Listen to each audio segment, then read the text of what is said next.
Ketua Pemuda UMNO, Datuk Dr. Akmal Saleh membidas kenyataan Ahli Dewan Undangan Negeri DAP Melaka, Kek Chee Yee yang mengaitkan isu pelantikan adun lantikan di Melaka dengan kemungkinan kerjasama politik antara UMNO dan PAS. Dalam kenyataan menerusi Facebook, Akmal menegaskan bahawa sebarang keputusan UMNO berkaitan kerjasama politik tidak perlu mendapat campur tangan atau pandangan daripada DAP.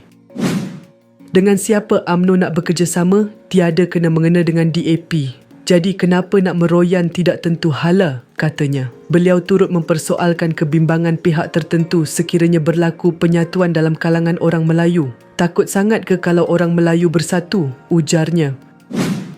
Akmal dalam kenyataannya turut menggesa Kek supaya terlebih dahulu mendapatkan penjelasan daripada pemimpin DAP berhubung isu dalaman parti itu sebelum mengulas mengenai urusan politik parti lain.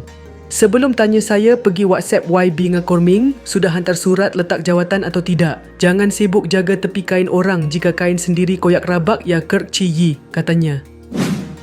Sebelum itu, Kek menerusi satu kenyataan mendakwa wujud kemungkinan hubungan kerjasama antara PAS dan UMNO turut berlaku di Melaka susulan perkembangan politik di Johor dan Negeri Sembilan. Beliau mempersoalkan sokongan 3 adun pembangkang daripada Perikatan Nasional terhadap usul berkaitan adun lantikan di Melaka dengan mendakwa perkara itu menimbulkan persoalan mengenai kemungkinan wujud perbincangan politik di sebaliknya. Kek turut membangkitkan kemungkinan isu pelantikan adun lantikan mempunyai kaitan dengan rundingan pembahagian kerusi antara PAS dan UMNO menjelang pilihan raya akan datang.